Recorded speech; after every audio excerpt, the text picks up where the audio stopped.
Miss Colfax's Light. In 1861, at the age of 37, Harriet Colfax took on the job of lighthouse keeper for Michigan City Lighthouse, which is off of Lake Michigan. She was bold and she was determined, especially since there were very few female lighthouse keepers in the country. And many people doubted she was up to such a big job. But Harriet was determined to succeed and prove anyone who said she couldn't wrong. Here is a quote from Harriet Colfax. "I love the lamps, the old lighthouse, and the work. They are the habit, the home, everything dear I have known for so long. I would rather die here than live elsewhere."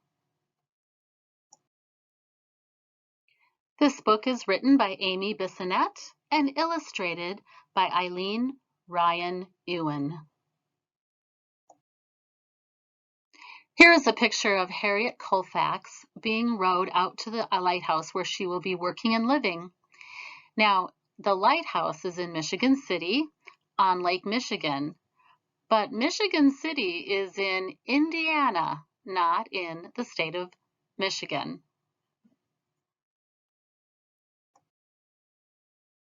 Harriet Colfax stood before the Michigan City Lighthouse, bag in hand. The wind blew in off the lake. It wrapped her long skirt and petticoats around her legs. The cream-colored lighthouse was 3 years old. Bricklayers had built the construction date, 1858, right into the wall. Harriet had watched them build the lighthouse. Now, here she stood a few years later with all her belongings. Harriet was 37 years old. She had no job and no place to live. She had come to the Indiana frontier with her brother and worked with him at his newspaper. When her brother got sick, he shut down the newspaper and moved away.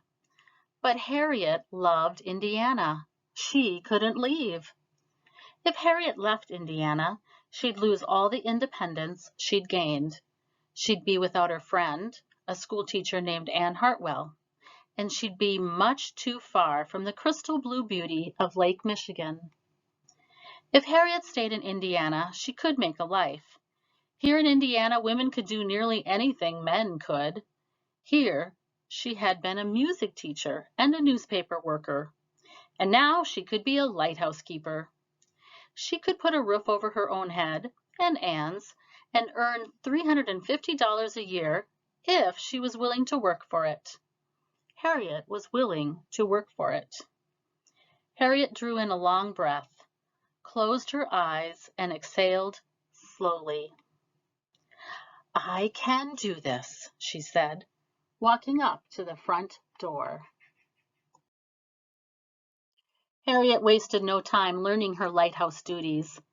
The lives of ship captains and sailors depended on her, and Michigan City depended on those ships. She knew there were some in town who doubted her. She was small and delicate looking. She had no experience, and many thought she got the job only because her cousin was a U.S. congressman. Harriet would prove them wrong. Twice each night, Harriet carried whale oil in a bucket up narrow stairs to the top of the lantern tower. There she polished the Fresnel lens and refueled the light. At daybreak, she climbed back up the stairs and put the light out. Then she cleaned and painted. She varnished the woodwork and shined the brass. She made notes in her log. When evening rolled around, she started all over again. Night after night, Harriet climbed the narrow stairs. She climbed when she was tired. She climbed when she was ill. She climbed when waves battered the beach, the wind rattled the windows, and cold seeped in under the door of the tiny house. Each night, the light had to be lit. Harriet's hands grew calloused and her legs grew strong. "I can do this," she said. Over the years, Harriet's lighthouse duties grew. In November of 1871, a beacon light was installed on the Michigan City East Pier. Now Harriet was responsible for that light too. A catwalk was built of wood and mounted high on metal struts atop the pier. It ran the length of the pier, 1,500 feet out into the lake. The beacon light was at the end of the catwalk. In her log, she writes, October 13, 1872, northerly gale continuing all day and all night.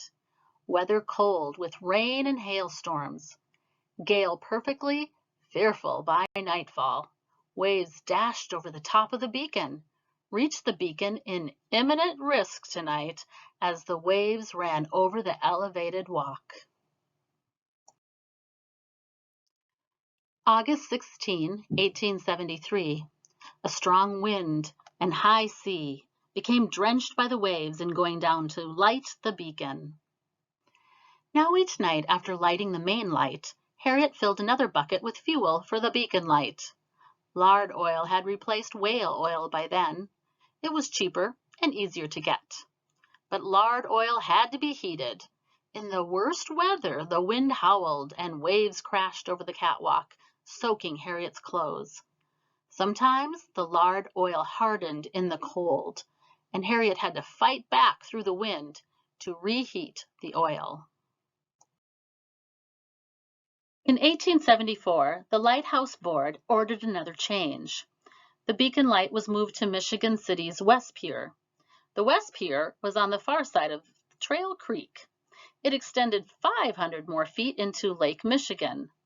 Now each night, after lighting the main light, Harriet had to row a small boat across the creek, hike the far shore, and cross a longer catwalk to light the beacon light. Sometimes storms damaged the catwalk and area piers, scattering debris across the lake. December 5, 1885. Gale continues with snow, cold. Elevated walk badly damaged, and beacon and light put out. The beacon cannot be repaired this fall. Telegraphed the inspector. March 21st, 1886. Straight westerly gale, snow squalls, and blizzard. Cold. 150-foot superstructure of West Pier carried away by the storm. Sometimes the lighthouse inspector allowed Harriet to hire an assistant to help with the beacon light, but many times he said no, leaving the difficult work of tending both lights to Harriet alone. Work had become scarce for men on the frontier. Was the Lighthouse Board trying to make Harriet quit so they could give her job to a man? Harriet didn't quit. I can do this, she said. One stormy night in 1886, when Harriet was more than 60 years old, she set out for the West Pier. The wind raged. Driving sleet covered her coat with ice. Sand from the dunes along the lake pelted Harriet's face, stinging her cheeks. She struggled with her lantern and bucket. Her boots slipped and slid on the catwalk. The beacon tower swayed in the wind as Harriet struck her match and lit the light. Teeth chattering from the cold, she hurried back across the catwalk. When she stepped off the catwalk, a deafening screech filled the air. Crash! Harriet spun around. The beacon tower had ripped from its moorings and crashed into the lake.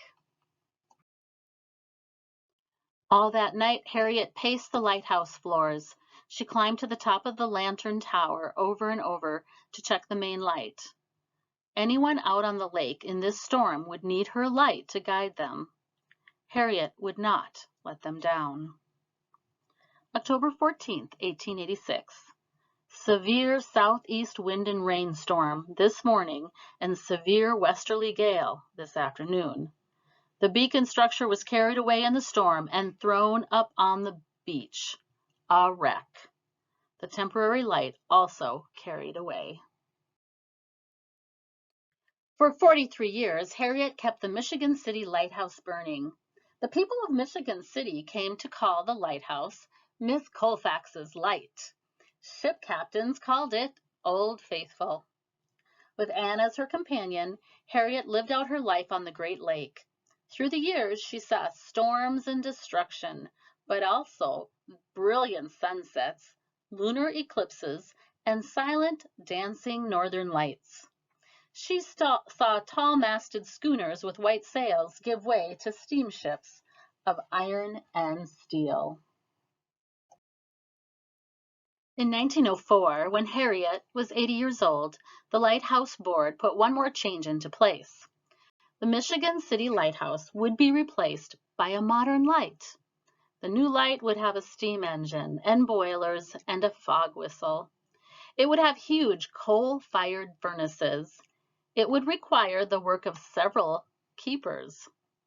Harriet's era had ended. Miss Colfax's Light was to be no more. June 27, 1904. Work on the foundation for fog signal structure commenced. August 6, 1904.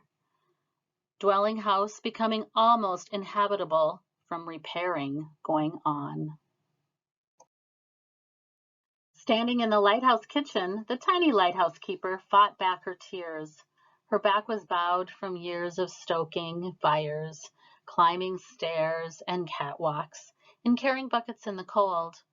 She had spent almost every night for the past 43 years awake and watching, protecting the sailors and ships out on the lake. How would she ever learn to close her eyes and rest at the end of the day? But Harriet understood. She was 80 years old. It was time. October 1st, 1904. Tendered my resignation of the main light to the lighthouse inspector, the same to take effect October 13, 1904. October 8, 1904. Sold household effects, preparatory to vacating the dear old lighthouse. Harriet packed her bags and checked the last tasks off her list. She took a final glance around the room. Then she drew in her breath, closed her eyes, and exhaled slowly. "I can do this," she said. Harriet placed the keys to the lighthouse on the table and walked out the door. Harriet died on April 16, 1905. Only 6 short months after she retired as Michigan City Lighthouse Keeper. Michigan City's lighthouse is now a museum where visitors can learn more about Harriet and her life in the 1800s. In all of her years of service, Harriet's Michigan City light never failed to shine.